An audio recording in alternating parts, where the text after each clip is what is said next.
Langit Jakarta di ujung senja selalu memiliki pesonanya sendiri. Jingga dan keemasan berpadu, menciptakan lukisan megah di cakrawala. Dari balik jendela kaca yang menjulang tinggi, Rania menikmati pemandangan itu dari ruang kerjanya yang elegan di lantai 2. Sebuah cangkir teh kamomil mengepulkan aroma yang menenangkan di sampingnya. Ruangan ini adalah dunianya. Dindingnya dilapisi rak buku yang penuh sesak, dihiasi dengan koleksi patung-patung kecil dari berbagai belahan dunia. Meja kerjanya yang terbuat dari kayu jati kokoh dan kursi ergonomisnya menjadi saksi bisu setiap ide brilian yang lahir dari otaknya. Rania memiliki segalanya. Karir cemerlang sebagai arsitek di sebuah firma desain terkemuka, penghasilan yang melimpah, dan sebuah rumah mewah di kawasan eksklusif Pondok Indah yang merupakan hasil jerih payahnya sendiri. Rumah ini bukan sekadar bangunan, melainkan sebuah manifestasi dari kerja keras, air mata, dan dedikasinya selama bertahun-tahun. Dengan 5 kamar tidur, kolam renang pribadi, dan taman asri yang terawat, rumah ini adalah sebuah istana kecil yang ia bangun dengan tangannya sendiri, bata demi bata, dari keringat dan air mata.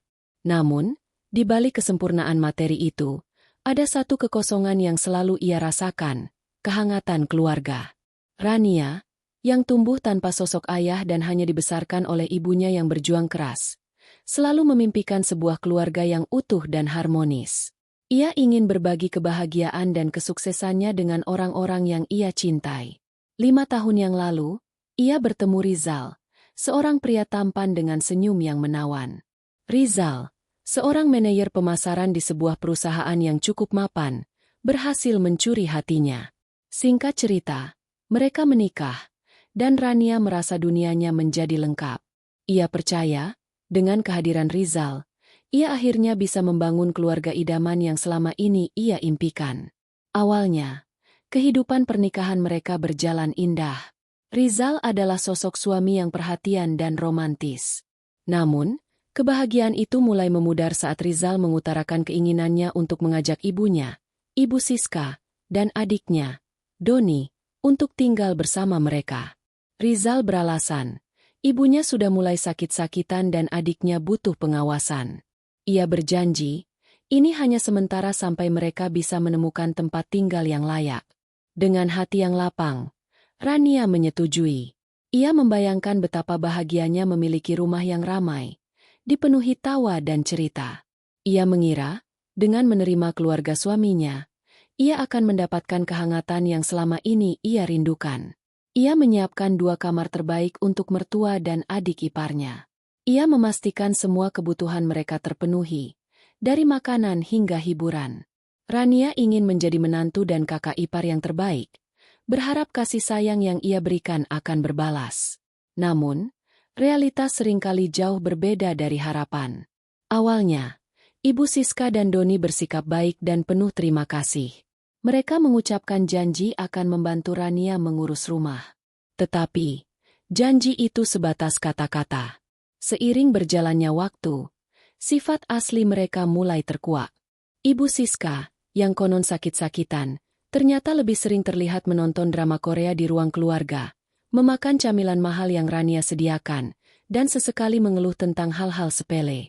Doni, adik ipar Rania, yang seharusnya mencari pekerjaan, justru lebih sering bermain game online di kamarnya, menghabiskan listrik dan kuota internet tanpa berkontribusi. Kamu ini, Rania, jangan terlalu sering kerja. Nanti cepat tua, kata Ibu Siska suatu siang, saat Rania baru saja pulang dari kantor dan terlihat lelah. Iya, Bu. Lagi banyak kerjaan di kantor, jawab Rania, mencoba tersenyum. Ya, tapi kan ada Rizal yang bisa bantu. Suami itu kan tugasnya cari uang, istri itu tugasnya di rumah, melayani suami. Balas Ibu Siska sambil mengibas-ngibaskan tangannya, seolah meremehkan karir Rania. Rania hanya terdiam. Perkataan itu menusuk hatinya. Namun ia memilih untuk tidak memperpanjang masalah. Ia mencoba meyakinkan dirinya sendiri bahwa Ibu Siska hanya berbicara tanpa maksud jahat. Setiap pagi, Rania bangun lebih awal untuk menyiapkan sarapan. Namun, meja makan seringkali kosong. Rizal sudah berangkat, sementara Ibu Siska dan Doni masih terlelap. Rania harus bekerja keras untuk memenuhi kebutuhan keluarga besar itu, sementara suaminya, Rizal, yang gajinya seharusnya cukup untuk menghidupi keluarga kecilnya, kini seolah-olah lepas tangan. Rizal, gajimu bulan ini sudah ditransfer? Bisa bantu bayar tagihan listrik? Tanya Rania suatu malam. Oh, itu sudah habis, Ran. Ada kebutuhan mendesak, jawab Rizal singkat, tanpa menjelaskan lebih lanjut. Rania tidak bertanya lagi. Ia tahu, uang itu kemungkinan besar digunakan untuk membelikan ibunya perhiasan atau doni gawai baru. Rania memaklumi, menganggap ini adalah bagian dari pengorbanan untuk sebuah keluarga yang utuh. Ia berusaha menutup mata, mencoba meyakinkan dirinya bahwa suatu saat nanti, semua akan membaik. Namun, kejanggalan demi kejanggalan mulai muncul. Rania mendapati beberapa dokumen penting, termasuk surat-surat kepemilikan rumah, tidak berada di tempatnya. Awalnya ia berpikir mungkin ia salah menaruhnya. Namun, setelah mencari-cari, ia tetap tidak menemukannya. Saat Rania bertanya pada Rizal, suaminya hanya menjawab, "Mungkin kamu lupa naruhnya. Nanti dicari lagi saja." Jawaban yang santai itu justru membuat Rania semakin curiga. Namun, ia tidak punya bukti apa-apa. Ia hanya bisa mengamati, merasakan aura aneh yang menyelimuti rumahnya sendiri. Rumah yang seharusnya menjadi surga, kini terasa seperti penjara yang dipenuhi tamu tak diundang. Pernah suatu malam, Rania tidak sengaja mendengar percakapan antara Rizal dan Ibu Siska di ruang tengah. Mereka berbicara dengan nada bisik-bisik, tetapi Rania bisa mendengar beberapa kata yang membuatnya merinding. "Urusan bank sudah beres, kan, Zal? Pembelinya juga sudah siap," kata Ibu Siska dengan nada bersemangat. "Sudah, Bu. Tinggal nunggu waktu yang pas," jawab Rizal. Rania tidak tahu apa-apa, kan? Tanya Ibu Siska lagi. "Tenang saja, Bu. Dia tidak akan curiga. Dia terlalu sibuk kerja dan terlalu percaya pada saya," ujar Rizal, diiringi tawa kecil yang membuat hati Rania remuk redam. Rania segera kembali ke kamarnya. Jantungnya berdebar kencang. Pikirannya dipenuhi tanda tanya. Apa maksud mereka? Urusan bank? Pembeli? Rania tidak bisa mengerti. Ia mencoba menepis pikiran-pikiran buruk itu. Mungkin ia salah dengar. Mungkin itu hanya urusan lain. Namun, firasatnya mengatakan sebaliknya. Firasat itu semakin kuat saat Rania melihat Doni diam-diam mengambil salah satu lukisan mahal koleksi pribadinya dari dinding dan menyimpannya di dalam lemari. Saat Rania bertanya, Doni beralasan lukisan itu kotor dan ia ingin membersihkannya. Jawaban yang tidak masuk akal itu membuat Rania yakin bahwa ada sesuatu yang tidak beres. Malam itu, Rania tidak bisa tidur. Ia memandangi wajah Rizal yang terlelap di sampingnya. Pria yang ia cintai, pria yang ia percaya, kini terasa seperti orang asing. Pertanyaannya terus berputar di kepala. Mengapa? Ia mencoba mencari jawaban, tetapi tidak ada yang masuk akal. Ia ingin bertanya, tetapi ia takut. Takut jika kebenaran yang terungkap akan lebih menyakitkan daripada kecurigaan yang ia rasakan. Rania tahu, ia tidak bisa terus-menerus membiarkan perasaan ini menggerogoti hatinya. Ia harus mencari tahu. Namun, ia juga tahu, ia harus melakukannya dengan hati-hati. Ia tidak boleh bertindak gegabah. Ia harus mengumpulkan bukti, memastikan semua kecurigaannya adalah fakta, bukan hanya asumsi.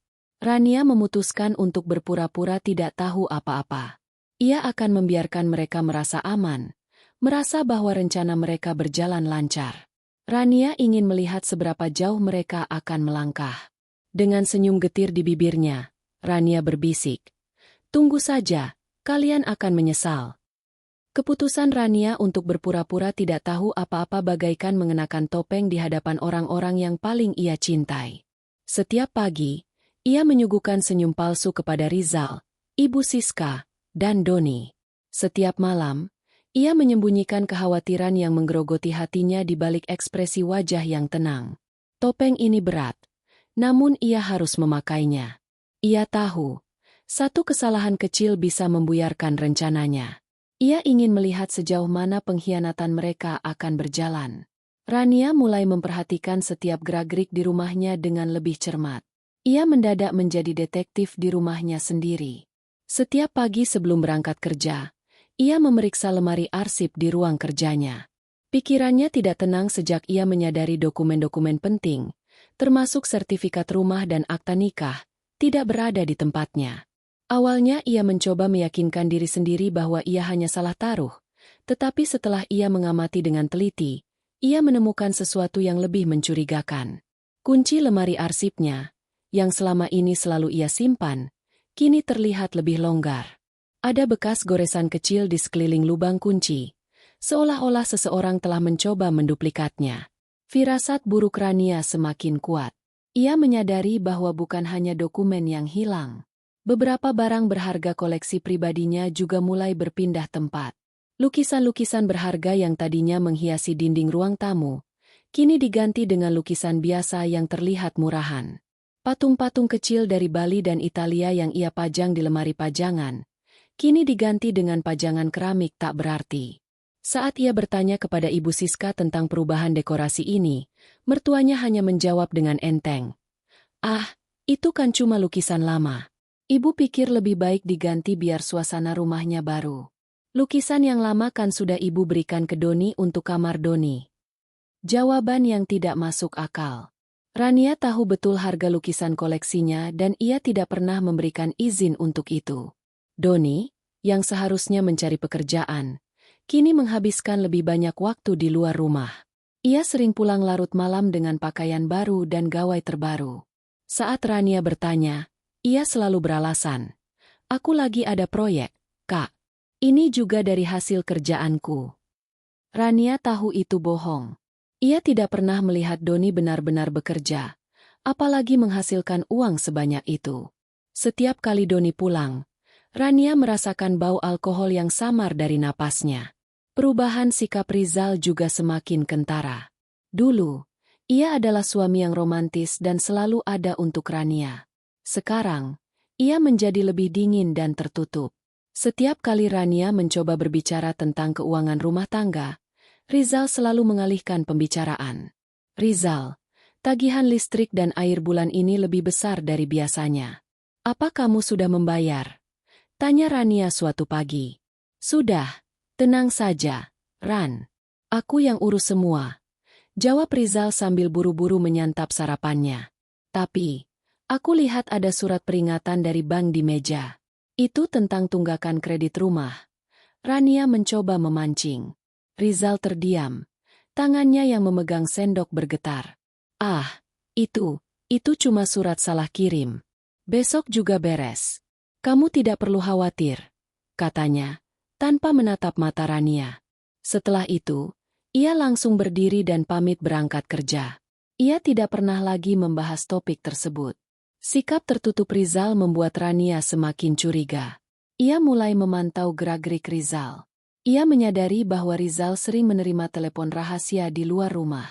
Suatu malam, saat Rania berpura-pura tidur, ia mendengar Rizal berbicara di telepon di teras belakang. "Iya, Bu. Semuanya sudah lancar." Rania tidak tahu apa-apa. "Dokumen-dokumen sudah di tangan kita. Nanti tinggal tunggu waktu yang pas," bisik Rizal. Rania memejamkan mata, menahan air mata yang hampir jatuh. Hatinya hancur berkeping-keping. Pria yang ia cintai, pria yang ia jadikan tumpuan hidupnya, ternyata adalah dalang dari semua kekacauan ini. Keesokan harinya, Rania memutuskan untuk bertindak. Ia tidak bisa lagi hanya mengamati. Ia harus mencari bukti yang lebih kuat.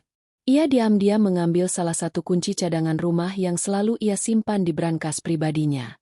Kunci itu akan ia gunakan untuk membuat duplikat. Setelah berhasil menduplikasi kunci tersebut, ia memberikan duplikat itu kepada sahabatnya, Maya, seorang pengacara andal yang sudah ia percaya sejak lama. "Maya, aku butuh bantuanmu," kata Rania. Suaranya bergetar. Maya, yang melihat sorot mata Rania yang kosong, menatapnya dengan penuh simpati. "Ada apa, Ran? Cerita padaku," ujar Maya lembut. Rania menceritakan semua kecurigaannya, tentang dokumen yang hilang, barang-barang yang dipindahkan, dan percakapan rahasia yang ia dengar. Maya, yang memiliki pengalaman luas dalam kasus-kasus penipuan, menyarankan Rania untuk mengumpulkan bukti-bukti yang kuat sebelum bertindak. Aku akan mengurus duplikat kunci ini. Kita akan mencari tahu apa yang sebenarnya terjadi di balik semua ini, kata Maya. Malam harinya, Rania menjalankan rencananya. Ia berpura-pura pergi keluar kota untuk urusan pekerjaan. Ia meninggalkan rumah dengan koper dan pamit kepada Rizal dan keluarganya. Aku harus pergi ke Bali. Ada proyek baru. Mungkin akan pulang lusa, kata Rania. Rizal, Ibu Siska, dan Doni terlihat sangat gembira mendengar kabar itu.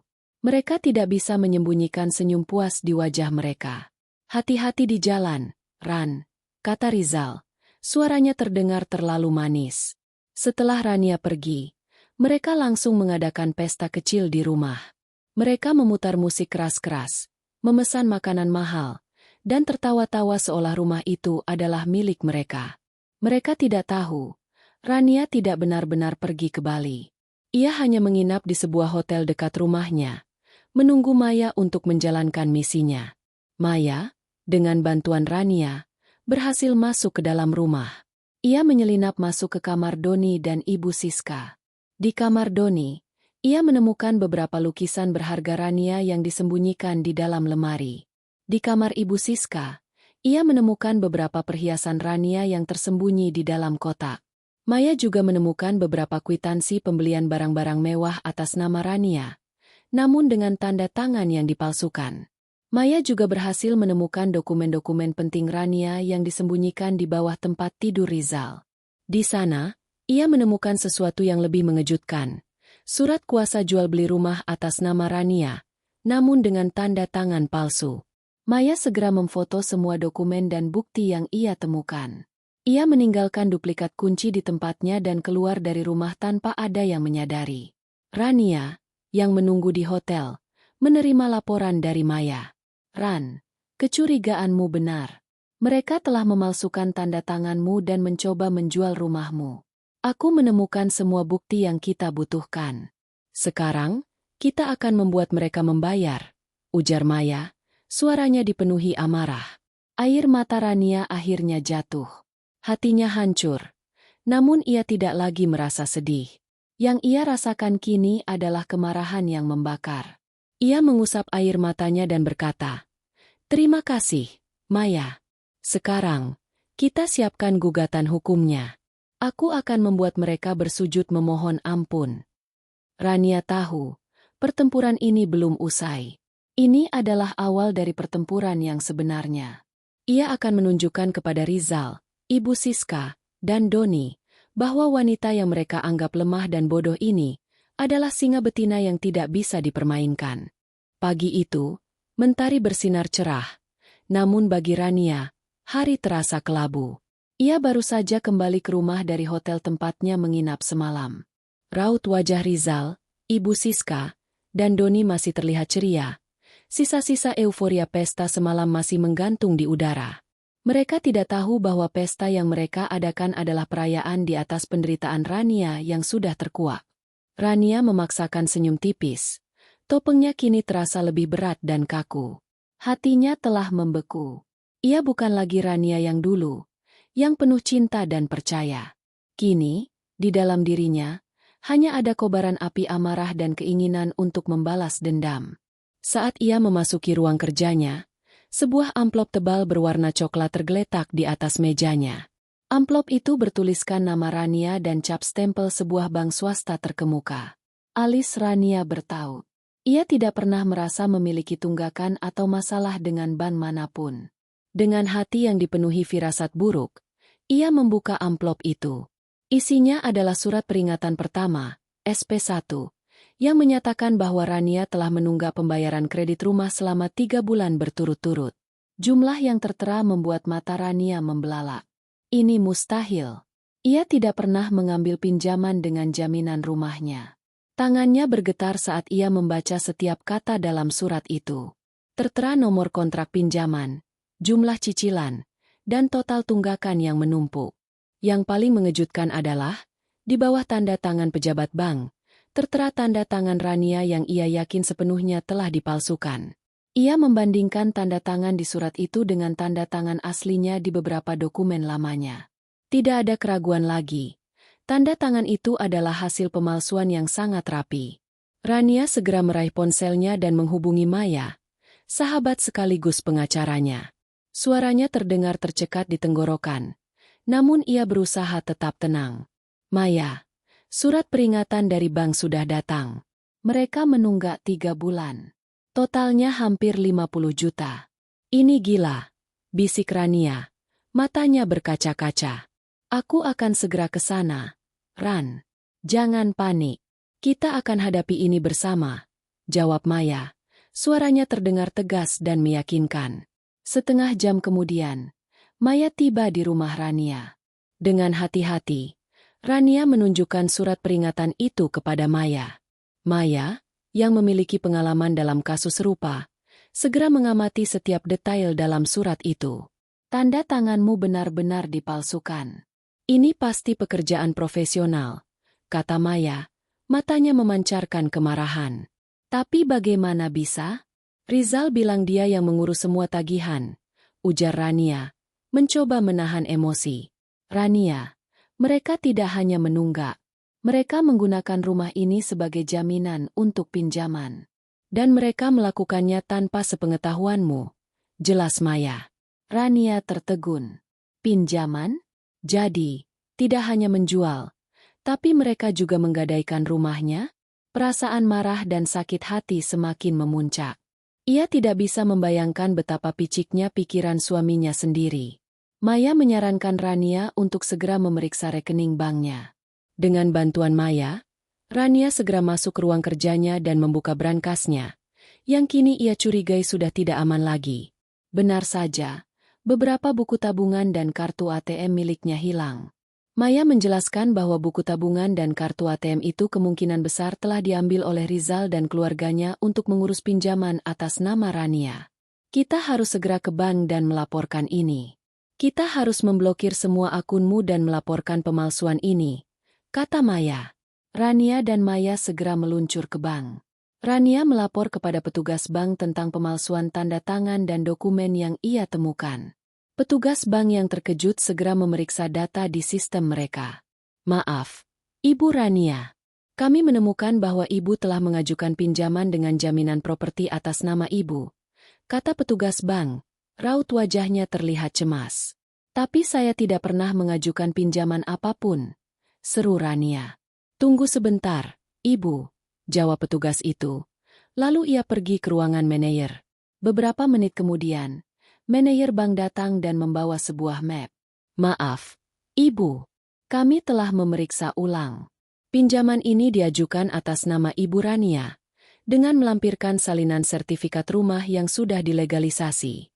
Dan yang paling mengejutkan, kami juga menerima surat kuasa jual beli rumah ini, juga atas nama Ibu, kata manajer bank dengan nada khawatir. Surat kuasa? Tapi saya tidak pernah menandatangani surat kuasa itu, teriak Rania. Iya, Bu. Tanda tangan Ibu di surat kuasa itu juga dipalsukan, kata Maya, melihat dokumen yang ditunjukkan oleh manajer bank. Rania merasa dunianya runtuh. Ia merasa tidak berdaya, dikhianati, dan dipermainkan. Ia memejamkan mata, mencoba menahan air mata yang akan tumpah. Ia mengambil napas dalam-dalam, mencoba menguasai emosinya. Ia harus kuat. Saya ingin memblokir semua akun saya. Dan saya ingin mengajukan laporan resmi tentang pemalsuan dokumen dan penipuan ini, kata Rania. Suaranya terdengar dingin dan tegas.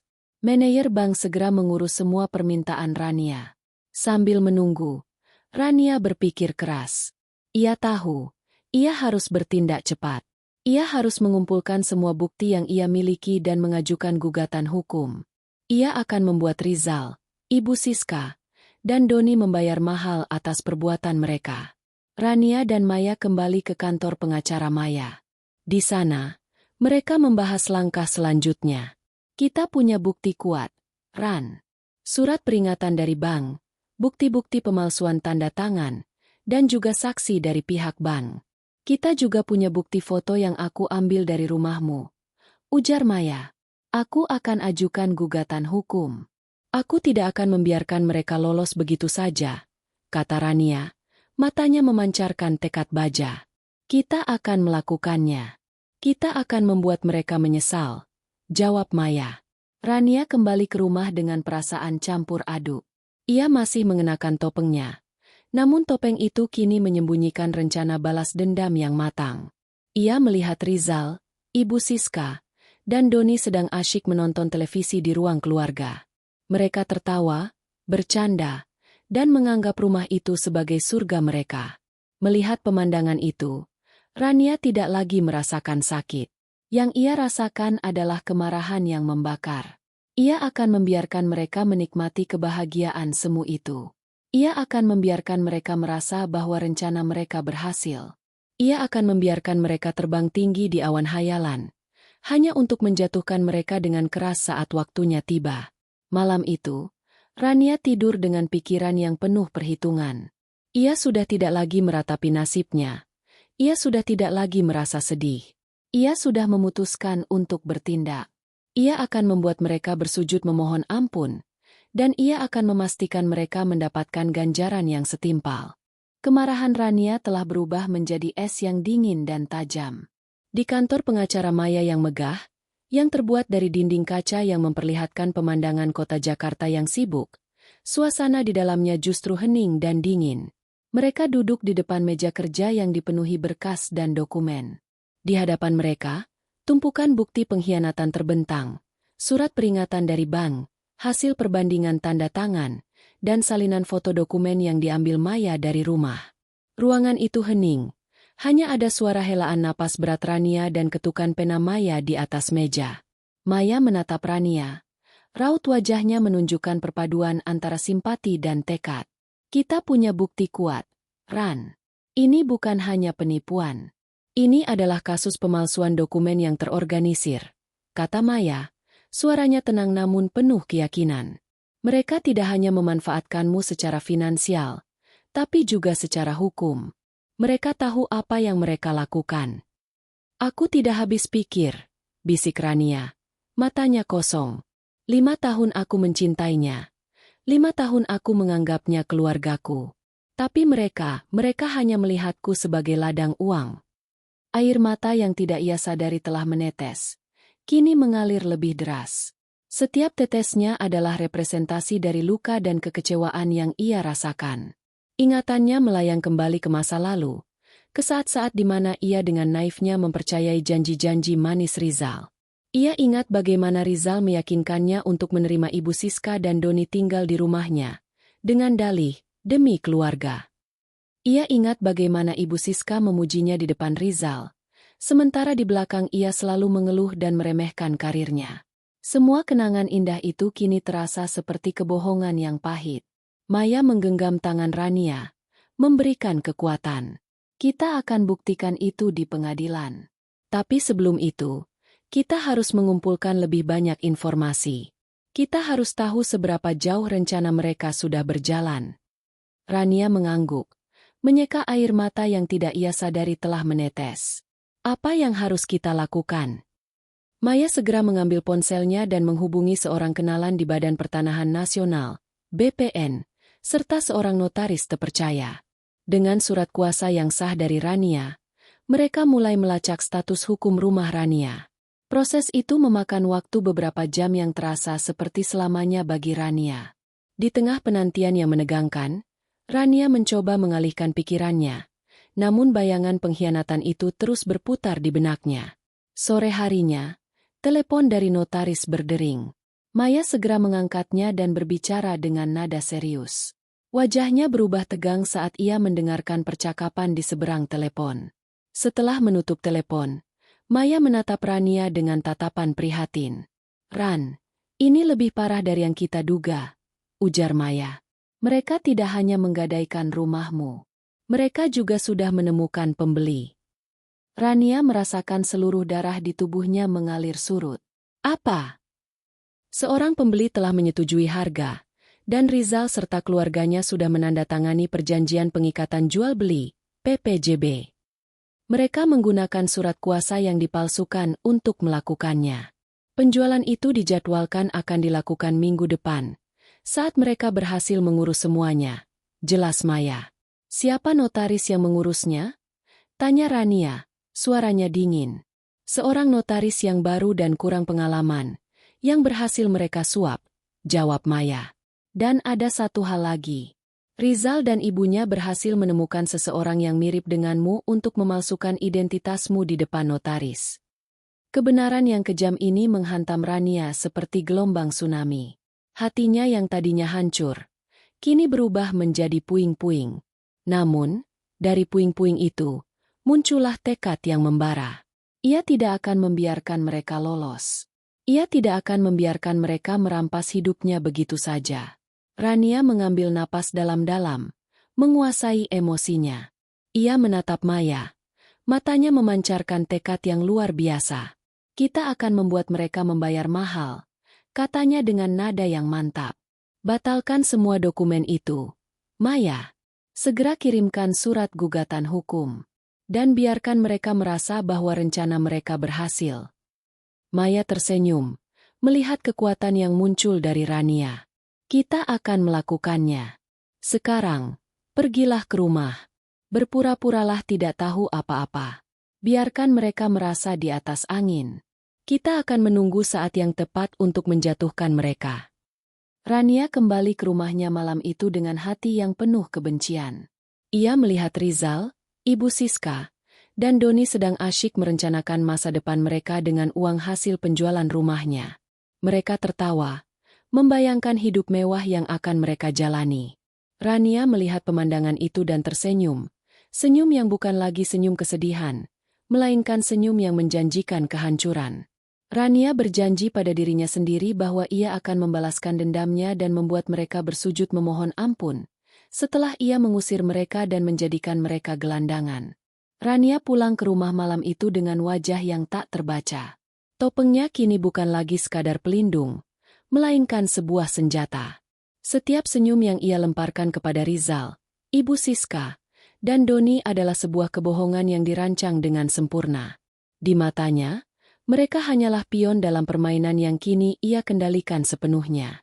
Mereka tidak menyadari bahwa di balik tatapan matanya yang tampak kosong, ada sebuah badai yang siap menghancurkan segalanya. Sikap Rania yang tenang justru membuat Rizal dan keluarganya merasa di atas angin. Mereka menganggap Rania terlalu sibuk dan terlalu naif untuk menyadari apa yang sedang terjadi. Mereka semakin berani. Di meja makan yang dihiasi dengan lampu gantung kristal milik Rania, Ibu Siska terang-terangan berbicara tentang rencana mereka setelah rumah itu terjual. Ia mengunyah daging steak impor tanpa rasa bersalah, sementara Rania hanya memandangnya dengan tatapan dingin. Nanti kalau rumah ini sudah laku, kita bisa beli mobil baru, Jal. Ibu mau yang warnanya merah, biar kelihatan mewah, kata Ibu Siska sambil tersenyum lebar. Ia melirik Rania sekilas, seolah sengaja ingin melihat reaksinya. Lagian mobil Rania sudah terlalu tua. Nanti kalau sudah laku, kita bisa ganti mobil baru. Rania hanya terdiam, menyantap makanannya tanpa ekspresi. Hatinya telah membeku. Ia hanya membiarkan mereka berbicara. Iya, Bu. Aku juga mau buka bisnis baru. Aku mau beli PlayStation 5 terbaru, terus bikin turnamen game online. Pasti banyak yang join, dan untungnya besar. Timpal Doni, yang kini terlihat lebih bersemangat daripada biasanya. Lagian, modal dari hasil penjualan rumah ini, kan, lumayan buat modal awal. Rizal hanya tersenyum, mengangguk, dan sesekali melirik Rania. Ia melihat Rania yang hanya terdiam, menyantap makanannya tanpa ekspresi. Rizal menganggap Rania sudah pasrah dan tidak berdaya, sebuah asumsi yang fatal. Mereka tidak tahu, setiap kata yang mereka ucapkan bagaikan bensin yang menyiram api amarah Rania. Rania mendengarkan semuanya dengan seksama, mengumpulkan setiap kalimat sebagai amunisi untuk gugatan hukumnya. Di balik layar, Rania dan Maya bergerak cepat. Mereka bekerja sama dengan tim pengacara Maya untuk menyusun gugatan hukum yang kuat. Rania mengumpulkan semua bukti yang ia miliki, salinan surat peringatan bank, laporan dari BPN, dan bukti-bukti foto yang diambil Maya dari dalam rumah. Tim pengacara Maya juga berhasil mendapatkan kesaksian dari manajer bank yang terkejut atas pemalsuan dokumen yang terjadi. Selain itu, Rania juga mulai mengendalikan keuangannya. Ia memblokir semua rekening banknya yang telah diketahui oleh Rizal. Ia membuka rekening baru dan memindahkan semua asetnya ke sana. Ia tidak ingin mereka mendapatkan sepeser pun uangnya. Rania juga diam-diam memindahkan barang-barang berharganya yang lain ke tempat yang aman, seperti brankas di kantor Maya, untuk menghindari kerugian lebih lanjut. Suatu sore, saat Rania berpura-pura sedang bekerja di ruang kerjanya, ia mendengar percakapan antara Rizal dan Ibu Siska yang semakin intens. "Bagaimana, Zal? Pembeli sudah setuju dengan harganya, kan?" tanya Ibu Siska. "Sudah, Bu. Notaris yang mengurus juga sudah siap. Tinggal tunggu tanggal mainnya," jawab Rizal. "Rania sudah tanda tangan surat kuasa, kan? Kamu sudah urus semuanya?" tanya Ibu Siska lagi. Suaranya terdengar khawatir. "Iya, Bu. Semuanya sudah diurus. Ada orang yang mirip Rania yang akan tanda tangan di depan notaris." "Rania tidak akan tahu apa-apa," jawab Rizal, diiringi tawa kecil yang membuat Rania merinding. Mendengar itu, Rania tidak lagi bisa menahan amarahnya. Ia segera menelepon Maya. "Maya, mereka akan melakukan penandatanganan akta minggu depan. Kita harus bertindak cepat," kata Rania. Suaranya terdengar tegas. Maya, yang sudah menunggu kabar ini, segera mengurus semua berkas. "Baik, Ran. Kita akan menyiapkan segalanya. Kita akan mengirimkan surat pembatalan ke notaris yang mereka suap dan memberitahukan ke pihak berwajib tentang pemalsuan dokumen ini. Kita akan menunggu sampai hari H, saat mereka merasa di atas angin, untuk menjatuhkan mereka," jawab Maya. Rania mengangguk. Senyum puas muncul di wajahnya. Ia kini memiliki kendali penuh atas situasi. Ia akan membiarkan mereka merayakan kemenangan palsu mereka, membiarkan mereka merasa bahwa mereka sudah berhasil. Namun, saat waktunya tiba, ia akan menjatuhkan mereka dengan keras, membuat mereka menyesal seumur hidup. Rania berjalan keluar dari ruang kerjanya. Ia melihat Rizal sedang memandang ke arah kolam renang, memancarkan senyum penuh kebahagiaan. Rania menghampirinya, menepuk pundaknya, dan berkata dengan suara yang lembut, "Kamu senang?" Rizal terkejut, namun segera menutupi ekspresinya. "Ah, tidak, aku hanya sedang memikirkan masa depan kita," jawab Rizal. "Aku juga," jawab Rania, tersenyum. Rizal tidak tahu, masa depan yang Rania pikirkan adalah kehancuran yang akan menimpa dirinya dan keluarganya. Malam itu, Rania tidur dengan nyenyak. Ia tahu, pertempuran ini belum usai, tetapi ia yakin ia akan menang. Ia akan membalaskan dendamnya dan membuat mereka bersujud memohon ampun, setelah ia mengusir mereka dan menjadikan mereka gelandangan. Hari yang dinanti-nantikan oleh Rizal, Ibu Siska, dan Doni akhirnya tiba.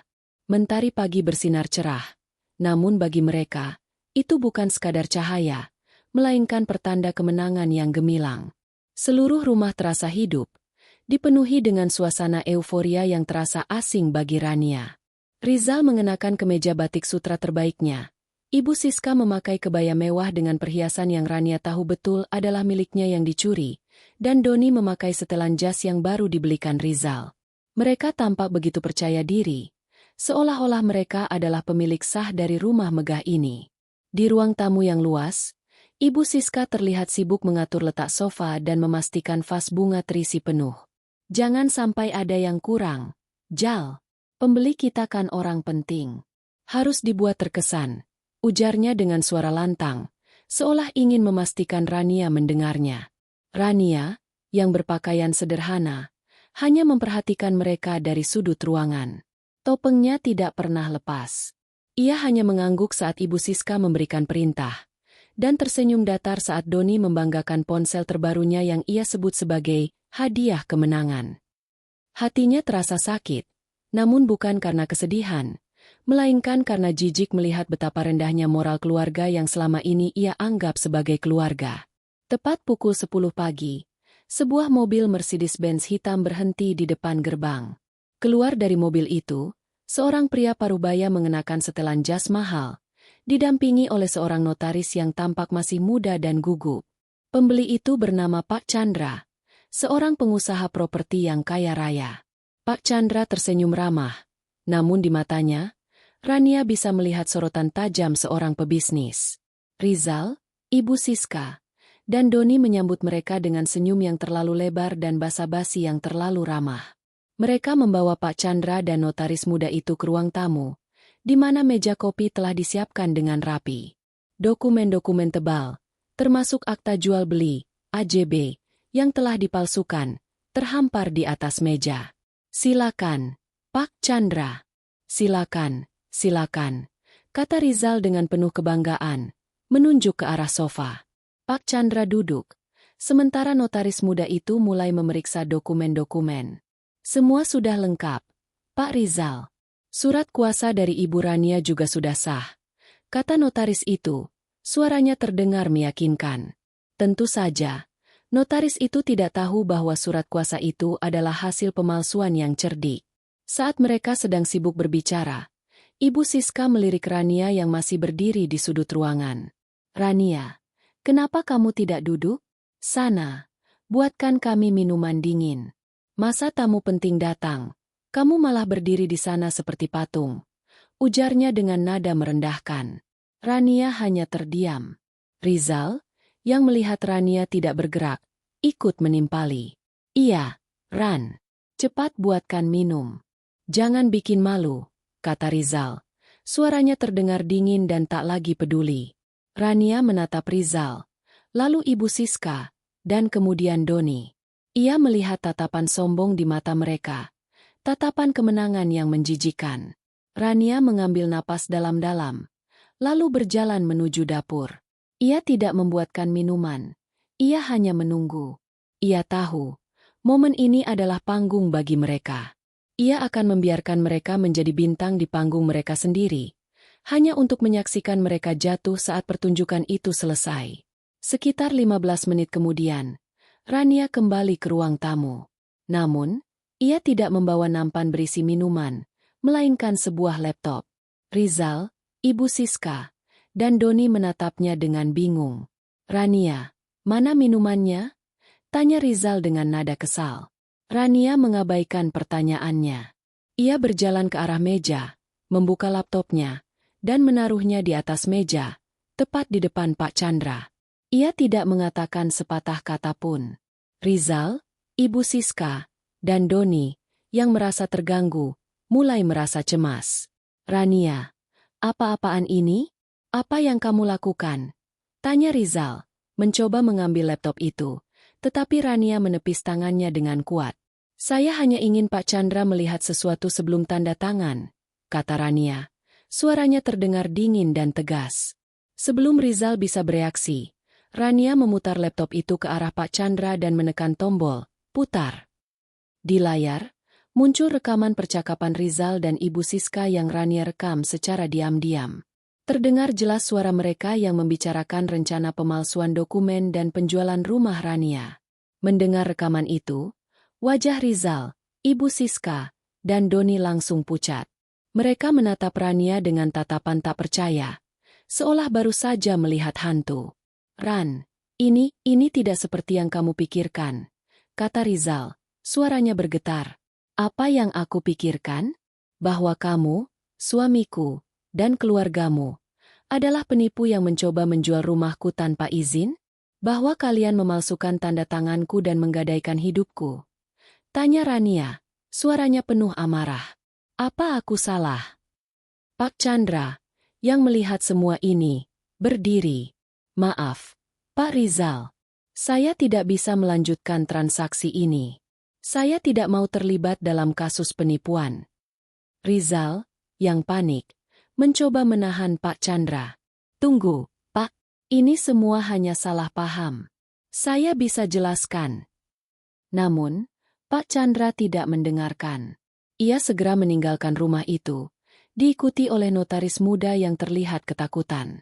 Rizal, Ibu Siska, dan Doni, yang tadinya dipenuhi dengan kesombongan, kini hanya bisa menatap Rania dengan tatapan kosong. Panggung kemenangan yang mereka banggakan kini hancur lebur di hadapan mereka. Rania tidak lagi memakai topeng. Ia menatap mereka dengan tatapan yang penuh kebencian dan penghinaan. "Kalian pikir, kalian bisa mempermainkanku?" kata Rania, suaranya bergetar. "Kalian salah besar." Malam itu, Rania tidak lagi tidur dengan nyenyak. Ia tidur dengan damai. Ia tahu, pertempuran ini belum usai, tetapi ia yakin ia akan menang. Ia akan membalaskan dendamnya dan membuat mereka bersujud memohon ampun, setelah ia mengusir mereka dan menjadikan mereka gelandangan. Setelah Pak Chandra dan notaris pergi, keheningan mencekam menyelimuti ruang tamu. Keheningan itu bukan lagi sunyi yang damai, melainkan sunyi yang menakutkan, dipenuhi oleh kecemasan yang menggantung. Wajah-wajah yang tadinya dipenuhi senyum sombong kini berubah menjadi pucat pasi dan penuh ketakutan. Rizal, Ibu Siska, dan Doni berdiri terpaku, tidak bisa berkata-kata. Mereka seperti patung yang baru saja kehilangan nyawanya, beku di tengah panggung kehancuran yang mereka ciptakan sendiri. Rania menatap mereka, bukan dengan amarah yang membakar, melainkan dengan tatapan dingin dan penuh penghinaan. "Kenapa diam? Kenapa tidak ada lagi yang berteriak kegirangan? Mana janji-janji mobil merah dan bisnis baru?" tanya Rania. Suaranya pelan namun menusuk, seperti belati yang menusuk tepat di jantung mereka. "Bukankah tadi kalian begitu bahagia? Bukankah tadi ibu bilang mobil ini terlalu tua? Dan Doni, bukankah tadi kamu berencana membangun bisnis dari hasil uang haram ini?" Rizal, yang akhirnya sadar dari keterkejutannya, mencoba mendekati Rania. Langkahnya ragu, tangannya gemetar.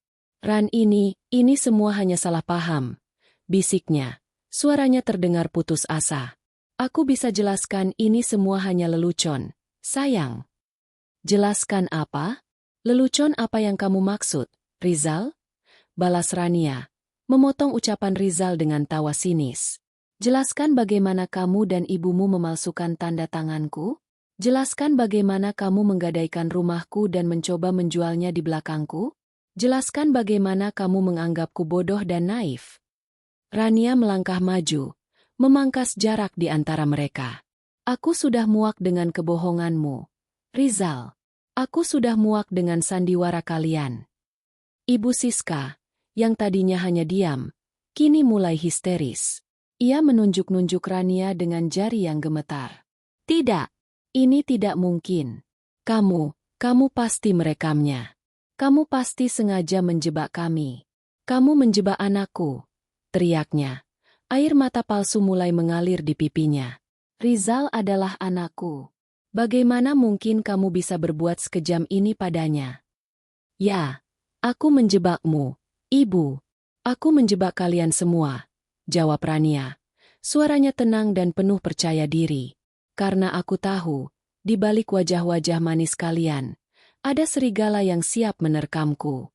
Dan aku tidak akan membiarkan itu terjadi." Saat mereka masih dalam keadaan panik, terdengar suara ketukan di pintu. Ketukan itu terdengar tegas dan berirama. Rizal dan keluarganya menoleh ke arah pintu, berharap itu adalah Pak Chandra yang kembali untuk melanjutkan transaksi. Namun, yang datang bukanlah Pak Chandra, melainkan Maya, sang pengacara andal Rania, didampingi oleh 2 orang petugas dari pihak kepolisian. Melihat kedatangan mereka, Rizal, Ibu Siska, dan Doni langsung panik. Mereka saling pandang dengan tatapan cemas, seolah mencari jalan keluar yang tidak ada. "Ada apa ini, Rania? Kenapa ada polisi?" tanya Rizal, suaranya bergetar. "Ini bukan salah paham. Ini adalah kasus pemalsuan dokumen dan penipuan. Dan aku punya semua bukti," kata Rania, sambil memberikan selembar surat kepada salah satu petugas. Surat itu adalah salinan gugatan hukum yang telah ia ajukan. Petugas polisi itu segera membaca surat gugatan tersebut. "Saudara Rizal, Ibu Siska, dan Saudara Doni, Anda kami panggil sebagai saksi dalam kasus pemalsuan dokumen dan penipuan properti. Kami meminta Anda untuk ikut ke kantor polisi untuk memberikan keterangan," kata petugas itu dengan nada tegas. Ibu Siska, yang mendengar kata-kata itu, langsung lemas. Doni, yang tadinya penuh semangat, kini hanya bisa menunduk. Rizal menatap Rania dengan tatapan yang penuh kebencian dan kekecewaan. Ia tidak menyangka, wanita yang ia anggap lemah itu bisa menjatuhkannya sehancur ini. "Ran, tolong, ini salah paham," kata Rizal, mencoba meraih tangan Rania, tetapi Rania menepisnya. "Salah paham? Sudah terlambat. Rizal, semua kebaikan yang aku berikan, kamu balas dengan pengkhianatan. Sekarang, saatnya kamu dan keluargamu menuai apa yang sudah kalian tabur," ujar Rania, suaranya dingin dan tanpa belas kasihan. Rizal, Ibu Siska, dan Doni tidak bisa membantah. Mereka tidak punya pilihan lain selain mengikuti petugas polisi. Mereka keluar dari rumah itu, bukan sebagai pemilik, melainkan sebagai tersangka. Rania melihat mereka pergi, tanpa senyum, tanpa tangis. Ia hanya berdiri di pintu, memandangi mobil polisi yang menjauh. Ia merasa lega, ia merasa bebas. Ia tahu, ini bukan akhir, ini baru permulaan. Rania kembali ke dalam rumahnya. Rumah yang kini terasa lebih bersih dan damai. Ia duduk di sofa, tempat yang tadinya dipenuhi dengan tawa palsu dan rencana busuk. Ia mengambil napas dalam-dalam, menghirup udara yang kini terasa lebih segar. Ia akhirnya sendirian, di rumahnya sendiri, tanpa bayang-bayang pengkhianatan. Ia tahu, pertempuran ini belum usai, tetapi ia yakin ia akan menang. Ia akan membalaskan dendamnya dan membuat mereka bersujud memohon ampun, setelah ia mengusir mereka dan menjadikan mereka gelandangan. Setelah Rizal, Ibu Siska, dan Doni pergi bersama polisi, keheningan total menyelimuti rumah megah itu. Keheningan itu bukan lagi mencekam, melainkan terasa seperti udara segar yang baru pertama kali Rania hirup setelah sekian lama menahan napas.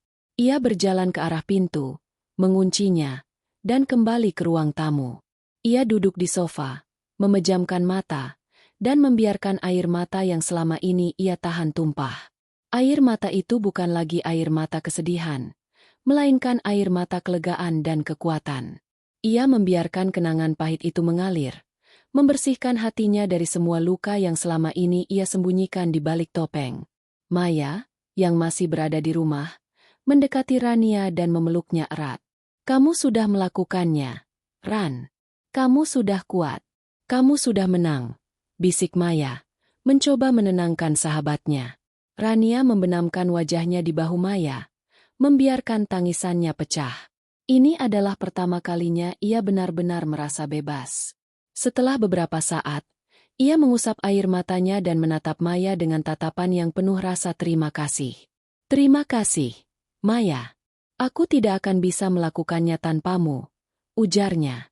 "Ini belum selesai, Ran. Aku sudah menyiapkan semua berkas.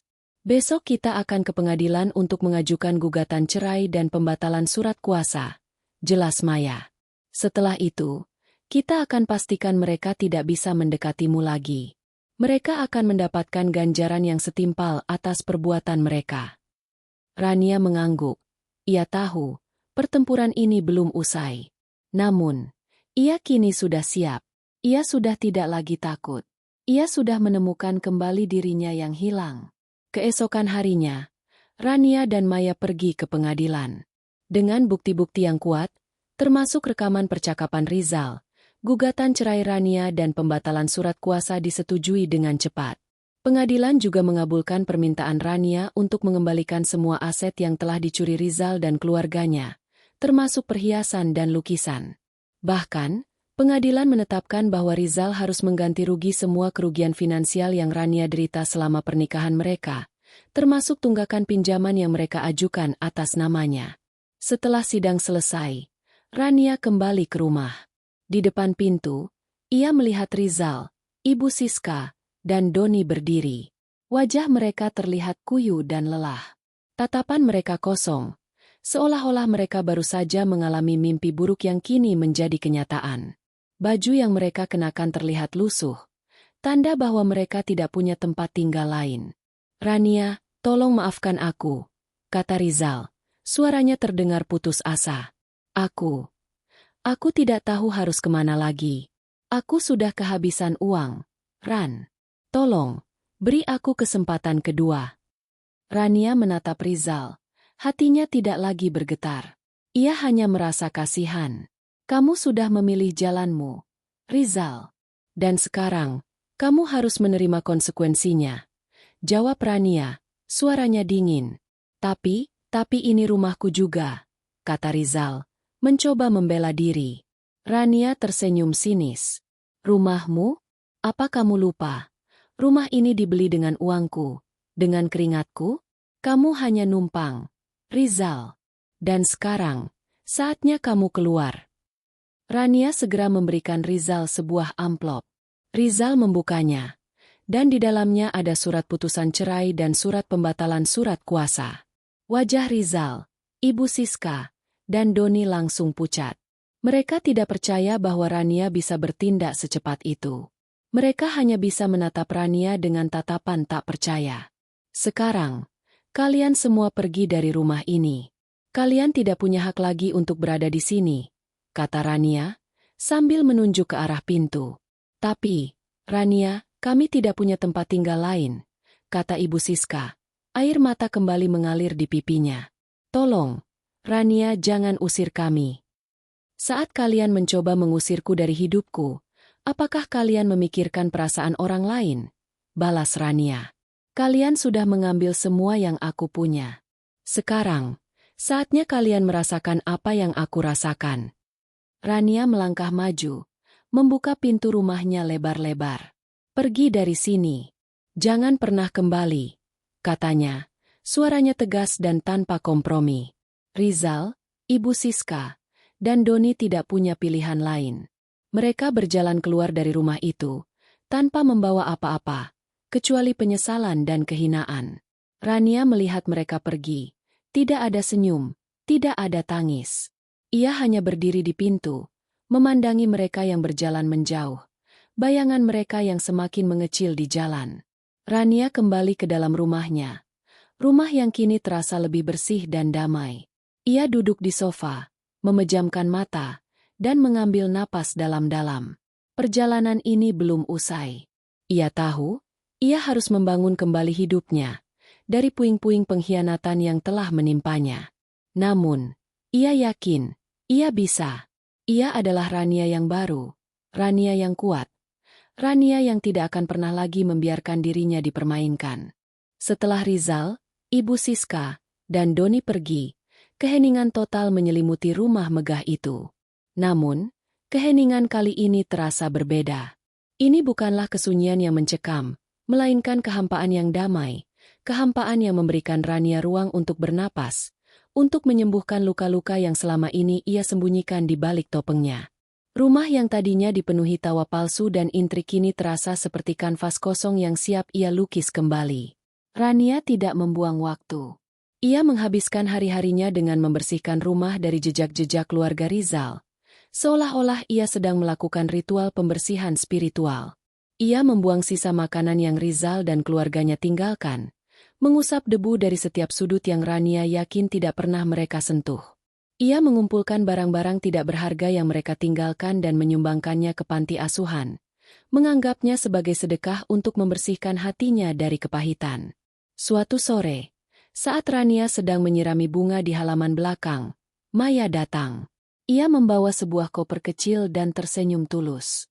Ran, aku datang untuk menginap. Aku tidak akan membiarkanmu sendirian, katanya. Kehadiran Maya membawa kehangatan ke dalam rumah yang terasa begitu dingin. Mereka menghabiskan malam itu dengan bercerita, tertawa, dan menangis bersama. Mereka membahas rencana masa depan Rania, sebuah topik yang terasa begitu baru dan penuh harapan. Kamu harus membangun kembali hidupmu, Ran, kata Maya. Kembali bekerja di perusahaanmu. Kamu adalah seorang desainer yang hebat. Dunia menunggumu.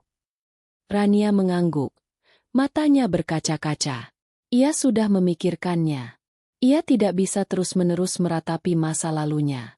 Ia harus bangkit. Ia harus membuktikan kepada dirinya sendiri bahwa ia lebih kuat dari yang ia kira. Keesokan harinya, dengan bantuan Maya, Rania mulai membersihkan ruang kerjanya. Ia membuang semua dokumen yang berhubungan dengan Rizal dan keluarganya ke tempat sampah besar, termasuk semua foto pernikahan dan kenangan-kenangan pahit lainnya. Ia membeli laptop baru, meja kerja baru, dan mulai membuat desain-desain baru. Semangatnya kembali membara, lebih kuat dari sebelumnya. Beberapa minggu kemudian, Rania menghubungi mantan bosnya. Ia menceritakan semua yang terjadi dan meminta untuk kembali bekerja. Bosnya, yang sangat menghargai Rania, menerimanya dengan tangan terbuka. Rania kembali ke dunia fashion, ke dunia yang ia cintai. Ia bekerja dengan semangat baru, dengan ide-ide baru, dan dengan tekad yang kuat. Ia menciptakan sebuah koleksi pakaian yang terinspirasi dari perjalanannya. Dari seorang wanita yang rapuh menjadi wanita yang kuat dan berani. Di tengah kesibukannya, Rania juga mulai mengurus aset-asetnya yang lain. Dengan bantuan Maya, ia berhasil membatalkan semua pinjaman yang diajukan Rizal atas namanya. Ia juga berhasil mendapatkan kembali semua perhiasan dan lukisan yang dicuri. Hidupnya perlahan-lahan kembali ke jalur yang benar. Suatu malam, Rania sedang bersiap untuk tidur. Ia melihat ke sekeliling kamarnya, yang kini terasa begitu damai dan tenang. Tidak ada lagi bisik-bisik, tidak ada lagi ketidakjujuran, tidak ada lagi pengkhianatan. Ia merasa bebas. Ia merasa dirinya kembali. Tiba-tiba, ponselnya berdering. Itu adalah nomor yang tidak ia kenal. Dengan ragu, Rania mengangkatnya. Suara di seberang sana adalah Rizal. "Rania, ini aku," kata Rizal. Suaranya terdengar serak dan lelah. Aku tidak punya apa-apa lagi. Aku tidur di jalanan. Ran, tolong bantu aku." Rania terdiam. Ia tidak merasa marah, tidak juga merasa sedih. Ia hanya merasa kasihan. Ia ingat janji yang ia buat. Janji untuk membuat mereka bersujud memohon ampun dan menjadikannya gelandangan. Dan janji itu kini telah menjadi kenyataan. "Maaf, Rizal. Aku tidak bisa membantumu," jawab Rania. "Kamu sudah memilih jalanmu. Aku sudah memilih jalanku. Aku harap kamu bisa belajar dari semua ini." Rania mematikan teleponnya. Ia tidak lagi melihat ke belakang. Ia tahu, babak baru dalam hidupnya telah dimulai. Babak yang penuh dengan harapan, kekuatan, dan kebahagiaan yang ia ciptakan sendiri. Ia adalah Rania yang baru, Rania yang kuat, Rania yang tidak akan pernah lagi membiarkan dirinya dipermainkan. Beberapa tahun telah berlalu sejak Rania membalikan hidupnya. Rumah megah yang pernah menjadi saksi bisu pengkhianatan kini terasa benar-benar seperti miliknya, dipenuhi dengan kenangan baru yang penuh kebahagiaan. Ruang kerjanya, yang tadinya menjadi tempat ia bersembunyi dari kenyataan, kini menjadi pusat kreativitasnya. Rania telah menemukan kembali gairah dan bakatnya yang sempat terpendam. Di sana, ia menciptakan desain-desain yang memukau dunia fashion. Mereknya sendiri, Rania S. Grace, dikenal luas di seluruh negeri dan mulai merambah pasar internasional. Karyanya tidak hanya dihargai karena keindahannya, tetapi juga karena cerita di baliknya. Kisah seorang wanita yang bangkit dari keterpurukan dan menemukan kembali kekuatannya. Titik balik karirnya datang saat ia menggelar fashion show tunggal pertamanya. Bertema Rebirth, koleksi itu menampilkan pakaian-pakaian dengan siluet yang tajam, detail yang rumit, dan material yang mengalir, mencerminkan perjalanan Rania dari seorang yang rapuh menjadi wanita yang kuat dan berani. Malam itu, di bawah sorotan lampu, Rania berdiri di ujung catwalk, menyaksikan model-modelnya melenggang dengan percaya diri. Tepuk tangan meriah dari para penonton, kritikus mode, dan sahabatnya, Maya, membuktikan bahwa ia telah berhasil. Ia tidak lagi sekadar desainer, ia adalah inspirasi. Hubungannya dengan Maya semakin erat. Maya bukan hanya sahabat, melainkan juga keluarga, pilar yang menopang Rania saat ia hampir jatuh. Mereka sering menghabiskan waktu bersama, entah itu di kafe favorit mereka atau sekadar bersantai di halaman belakang rumah Rania. Suatu sore, saat mereka duduk berdua sambil menikmati teh hangat, Maya menatap Rania dengan tatapan bangga. "Aku tidak pernah meragukanmu, Ran. Sejak awal aku tahu kamu akan bangkit. Dan lihatlah sekarang, kamu jauh lebih bahagia," bisik Maya. Rania membalas senyumnya. Setiap tawa yang mereka bagi, setiap cerita yang mereka tukar, adalah pengingat bagi Rania bahwa kebaikan dan ketulusan itu nyata. Rania tahu, ia tidak akan pernah bisa membalas kebaikan Maya, namun ia akan selalu menghargainya. Mengenai Rizal dan keluarganya, Rania tidak pernah lagi mendengar kabar dari mereka. Ia tidak mencari tahu, tidak juga ingin tahu. Ia telah memaafkan mereka, bukan karena mereka pantas dimaafkan, tetapi karena Rania ingin membebaskan hatinya dari belenggu kebencian. Ia tahu, satu-satunya cara untuk benar-benar bahagia adalah dengan melepaskan masa lalu dan membuka lembaran baru. Suatu hari, ia melihat berita di koran tentang kasus penipuan yang dilakukan oleh seorang pria bernama Rizal dan ibunya. Wajah Rizal difoto tampak kuyu dan dipenuhi penyesalan. Rania hanya membaca judulnya, tanpa ada niat untuk tahu lebih dalam. Ia sudah terlalu bahagia untuk kembali terperangkap dalam kepahitan. Suatu sore, saat Rania sedang menikmati secangkir kopi di halaman belakang, ia melihat sebuah foto lama di dompetnya. Foto itu adalah foto dirinya saat masih kecil, tersenyum lebar dan penuh harapan. Ia memandangi foto itu, senyum tulus terukir di bibirnya, dan berbisik, "Aku sudah memenuhi janjiku, Rania kecil." Ia telah berjanji untuk tidak pernah lagi membiarkan dirinya dipermainkan, untuk tidak pernah lagi membiarkan orang lain merampas kebahagiaannya. Dan ia berhasil. Ia menutup babak kehidupannya yang penuh pengkhianatan dan kepahitan, dan memulai babak baru yang penuh dengan cinta, harapan, dan kebahagiaan yang ia ciptakan sendiri. Ia adalah Rania yang baru, Rania yang kuat, Rania yang tidak akan pernah lagi membiarkan dirinya dipermainkan.